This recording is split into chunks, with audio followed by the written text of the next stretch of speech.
தமிழகத்தில் +2 பொதுத் தேர்வு முடிவுகளை பள்ளிக்கல்வித்துறை அமைச்சர் திரு அன்பில் மகேஷ் இன்று வெளியிட்டார்.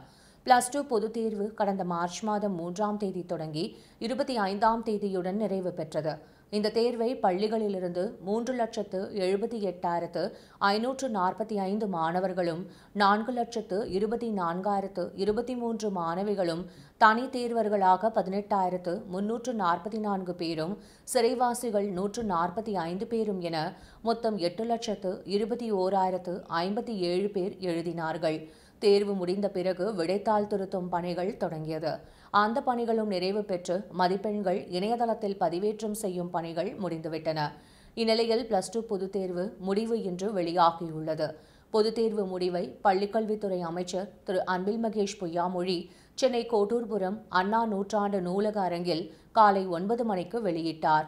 மாணவர்கள் தங்கள் தேர்வு முடிவுகளை https://results.digilocker.gov.in அல்லது www.tnresults.nic.in என்ற இணையதளங்களில் தங்கள் பதிவெண் மற்றும் பிறந்த தேதி ஆகியவற்றை உள்ளீடு செய்து அறிந்து கொள்ளலாம். இது தவிர தேர்வு முடிவுகள் அந்தந்த பள்ளிகளிலும் மாணவர்கள் தாங்கள் சமர்ப்பித்த உறுதிமொழி படிவத்தில் குறிப்பீடு செய்த செல்போன் எண்ணுக்கும், தனி தேர்வர்கள் ஆன்லைனில் விண்ணப்பிக்கும் பொழுது வழங்கிய செல்போன் எண்ணுக்கும் குறுஞ்செய்தி வழியாகவும் அனுப்பப்பட்டுள்ளன. தமிழ்நாட்டு முதலமைச்சருடைய அறிவுறுத்தலின்படி அவருடைய வாழ்த்துக்களோடு நடந்து முடிந்த 12ஆம் வகுப்புக்கான ரிசல்ட்டை அறிவிக்கக்கூடிய ஒரு நாளாக இந்த நாளை நாங்கள் பார்க்கின்றோம். இந்த நாள் என்பது எவ்வளவு முக்கியமான நாள், குறிப்பாக இளைய சமுதாயம் என்று வரும் பொழுது தேர்வு எழுதிய பல லட்சம் மாணவர்களுடைய எதிர்காலம் சம்பந்தமானது. அதேபோன்று தமிழ்நாட்டு முதலமைச்சர் இன்றைக்கு தன்னுடைய வாழ்த்து செய்திகளை சொல்லும் பொழுது காலமாக கூட நீங்கள் சமூக வலைதளத்தில் பார்த்துருந்துருக்கலாம். பிள்ளைகளை பொறுத்த வரைக்கும் ஒவ்வொரு பிள்ளைகளுக்கும் ஒரு வாய்ப்பு என்றைக்குமே காத்து கொண்டு தான் இருக்கின்றது. குறிப்பாக தமிழ்நாட்டு முதலமைச்சர் சொல்வது இந்த மதிப்பெண்கள் என்பது தேர்வுக்கான மதிப்பெண் தானே தவிர ஒரு மாணவனுக்கோ ஒரு மாணவியை மதிப்பீடு செய்வதற்கான மதிப்பெண்ணாக நீங்கள் பார்க்கக்கூடாது. தேர்வு எழுதிய மொத்த பள்ளி மாணாக்கர்களின் எண்ணிக்கை 7,92,494. மாணவியர்களின் எண்ணிக்கை 4,19,316. மாணவர்களின் எண்ணிக்கை 3,73,178. தேர்ச்சி விவரங்கள்: தேர்ச்சி பெற்றவர்கள் 7,53,142. சதவீதத்தில் 95.03%. இந்த +2 தேர்வில் நுங்கம்பாக்கத்தில் உள்ள சென்னை பெண்கள் மேல்நிலைப் பள்ளி மாணவிகள் 100% தேர்ச்சி பெற்றுள்ளனர்.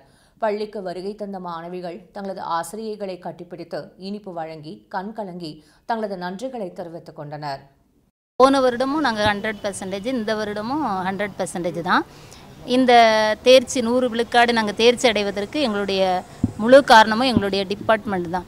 அதாவது commissioner sir, JC ma'am, CEO sir, EO madam, AEO ma'am, எங்களுடைய ஆசிரியர், இவங்களுடைய கூட்டு முயற்சியினால தான் தொடர்ந்து 2 வருடம் இந்த 100% தேர்ச்சியை எங்களால் அடைய முடிந்தது. எங்களுடைய ஆசிரியர்களும் அதிக முயற்சி எடுப்பாங்க. ஒரு ப்ளஸ் லோலான சாருக்கான அவ்வளோ அதிக கவனம் கொடுப்பாங்க. அவள் வராட்டா கூட வீட்டுக்கு போய் பிள்ளையை கூட்டிகிட்டு மற்ற பிள்ளைங்களை விட எக்ஸ்ட்ரா 1 hour அவளை கூட உட்கார வச்சு அவளை படிக்க வச்சு தனி கவனம் கொடுக்கறதுனால தான் இந்த அத்தனை குழந்தைகளையும் எங்களால் தேர்ச்சி அடைய வைக்க முடிந்தது. நான் 600க்கு 572 மதிப்பெண் எடுத்திருக்கேன். நான் செகண்ட் ஸ்டாண்டர்ட் ப்ரைவேட்டில் தான் படித்தேனே, ஃபீஸ் கட்ட முடியலன்னு சொல்லிட்டு கவர்மெண்ட்டில் சேர்த்தாங்க. நான் இங்கே தான் எவ்வளோ முடியுமோ அவ்வளோ எஃபர்ட் போட்டு படித்தேன். இங்கே இருக்க டீச்சர்ஸ்லாம் நல்லா கோச்சிங் கொடுக்குறாங்க. அது மட்டும் இல்லாமல் ஸ்பெஷல் கிளாஸ்லாம் வைக்கிறாங்க. காலையில் 8 மணிக்கு ஸ்பெஷல் கிளாஸ் ஸ்டார்ட் ஆகும். அது மட்டும் இல்லாமல் எவ்வளோ நேரம் முடியுமோ அவ்வளோ நேரம் படிச்சுட்டு போகலாம். எச்எம் இங்கே தான் இருப்பாங்களே. டீச்சர்ஸுடைய எஃபர்ட்ஸ்னாலையும் அதுக்கப்புறமா அவங்க கொடுத்த ஹார்ட் ஒர்க், அவங்க எனக்கு மோட்டிவேட் பண்ணதாலையும் அதுக்கப்புறமா எச்எம் மோட்டிவேட் பண்ணது என்னுடைய ஹார்ட் ஒர்க், அதெல்லாம் சேர்ந்து தான் இன்றைக்கி நான் இவ்வளோ மார்க் எடுத்திருக்கேன். தொடர்ந்து இது 2வது வருடம். அதுக்கு முன்னே இடைவெளி விட்டு நாங்கள் 100% வாங்கியிருக்கிறோம். இதுக்கு முழு காரணமும் மாணவர்களும் மேலே இருக்கிற கல்வி அதிகாரிகளும் சுற்றுச்சூழலில் இருக்கிற மக்கள் மொத்த பேர் மக்களும் அதிகாரிகளும் எல்லாருமே எங்களுக்கு நல்ல ஒத்துழைப்பு கொடுத்ததுனால நாங்கள் மட்டுமே நினச்சிருந்தா இந்த சாதனை பண்ணியிருக்க முடியாது. எங்கள் கூட எல்லாருமே ஒத்துழைச்சதுனால இந்த சாதனையை கொடுக்க முடிஞ்சது.